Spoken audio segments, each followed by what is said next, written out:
Hello and welcome to the very first episode of the Connect the Dots NYC podcast. I'm your host, Vedant Vora, and I'm so excited to take you on this journey as we explore different solutions to homelessness. Each episode will dive into stories, strategies, and innovations from those on the front lines, whether they're advocates, policymakers, service providers, or individuals with lived experiences. My goal is to spark meaningful conversations and shine a light on the incredible work being done to make housing more accessible for everyone. As the creator of the CTD NYC app, I've seen firsthand how technology can connect people to resources and opportunities across New York City. CTD NYC helps individuals experiencing homelessness in NYC access essential services like shelters, food, and healthcare, all in the palm of their hand. The app serves as a bridge, connecting people to crucial services they may not even know are available to them. It's just one example of how we're seeing innovation come together with compassion to address the homelessness crisis. Thank you for joining me today, and let's get started. Our guest today is Frankie Thompkins, a dynamic leader with a passion for social justice and spreading joy. As the executive director of Clowns Without Borders USA, Frankie brings laughter to communities in crisis. She also leads the food pantry at Advent Church in NYC, where her work in food justice and youth service programs has transformed countless lives. Frankie's blend of compassion, leadership, and creativity makes her a true force for good. Welcome, Frankie. Thanks so much for having me. So I wanted to start off by discussing your journey. What first made you passionate about public service, and what has your journey been like ever since?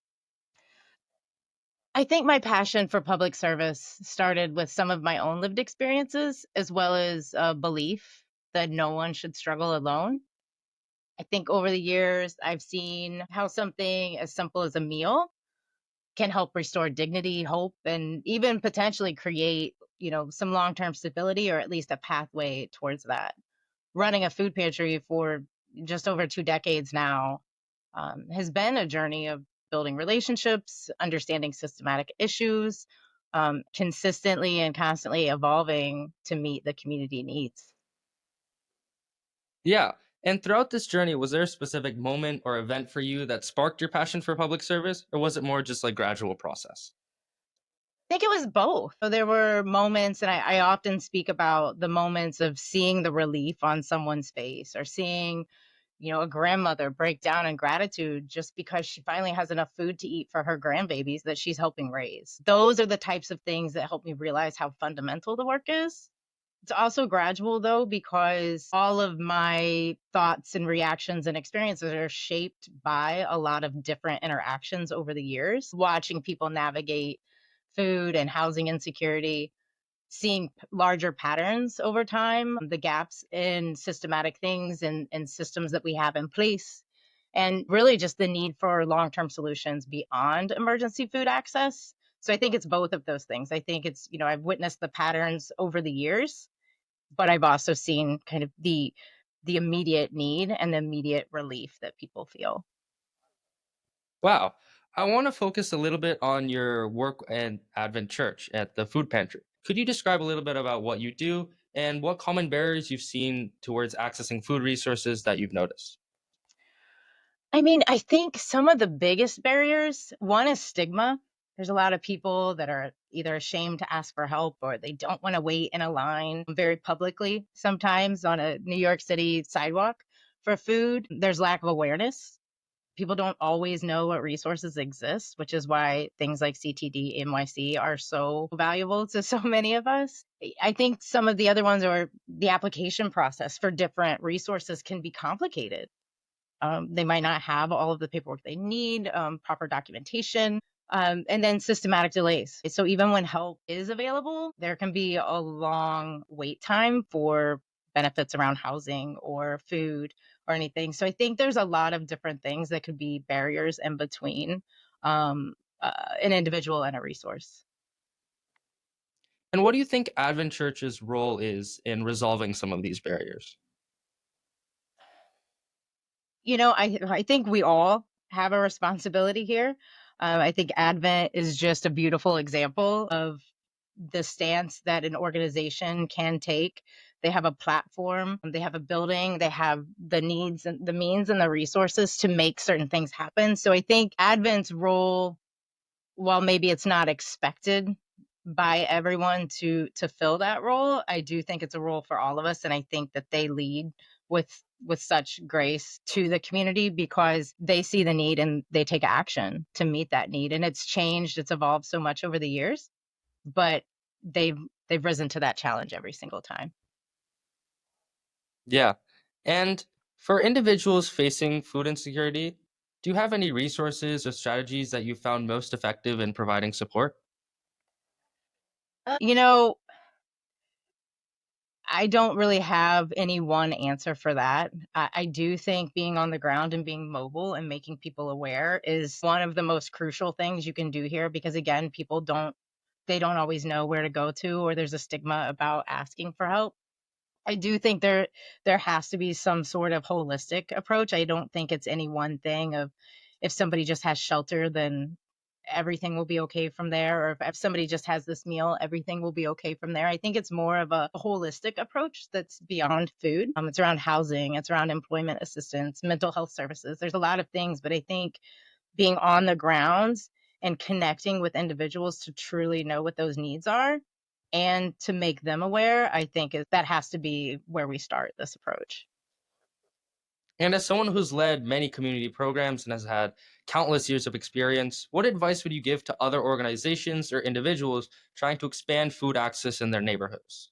Ooh, I love this question. I think one of the most important things is I think you have to meet people where they are. I think that whether it's through a pop-up food distribution or canvassing a neighborhood, trying to figure out what's going on in that neighborhood, or just being flexible around your access to your services that you offer, I think really being on the ground and understanding what's truly happening in your community is key, and being able to meet people where they are in that moment. I think another one is I'm big on collaboration. So I think building partnerships with with other organizations. I don't think any one organization or any one person can do this alone. So I think having a network of resources where folks can band together is really how we start to move mountains. What impact have you seen when basic needs like food are met? And do you think it creates a foundation for addressing other challenges in someone's life?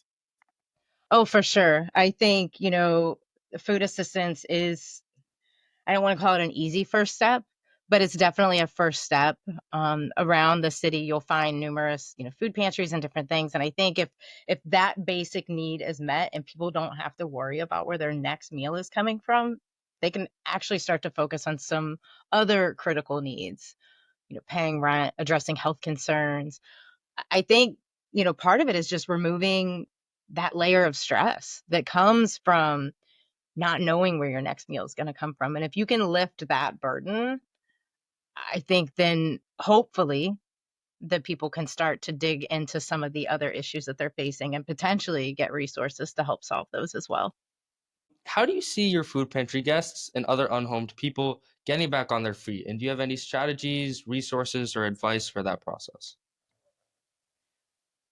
I think in terms of helping people get back on their feet, there's a few different types of folks that come to the pantry. There's people that are experiencing a shift in their current situation where they need help for a little bit. There's other people who maybe have been coming to the pantry longer term. Maybe they're retired and it's just become part of what they do. It's part of their community. It's part of where they just get some of their resources. I think for the folks that are experiencing somewhat of a situation in their personal life, one of the things that we consistently try and do is ask what else we could do. We can't do everything for everyone, but simply knowing what people are really, really need. I've had a huge increase in ask for blankets lately, because more and more people are sleeping outside because they are afraid to go to the shelters because of lack of paperwork. And that's the time that we're in. 6 months ago, that wasn't the case. And so I think being adaptable and making sure that we're constantly evolving to the needs of the community is crucial in helping people get to the next phase. We try and do things like health clinics to help people monitor their blood sugar or their blood pressure.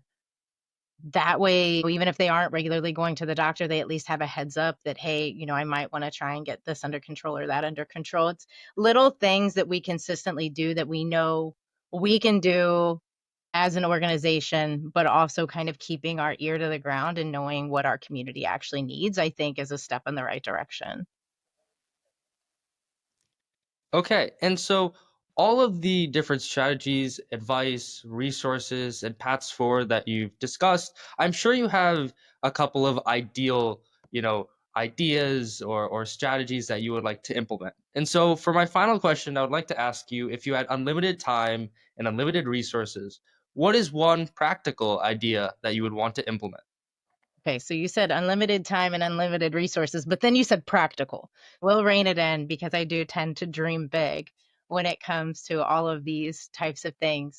One thing that I would love to do if time and resources weren't a total issue is to have more training programs for people to learn marketable skills to be able to obtain some employment that would pay them a livable wage. That is one of my dreams to do.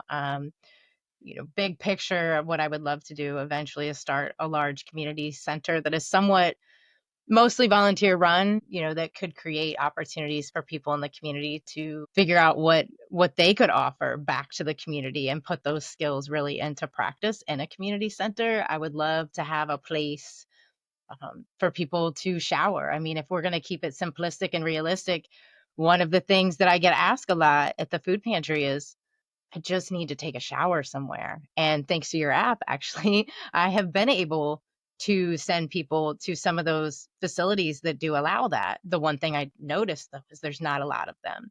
And so providing something like that, because I see that I am getting asked about it a lot, and we don't have anything close by on, say, a Saturday, having something like that. So again, kind of back to keeping your ear to the ground, knowing what your community needs, is having somewhat of a large community center that could be constantly adapting and evolving to meet the needs of the community, I think would be such a cool thing that could offer things like, everything from showers to job training.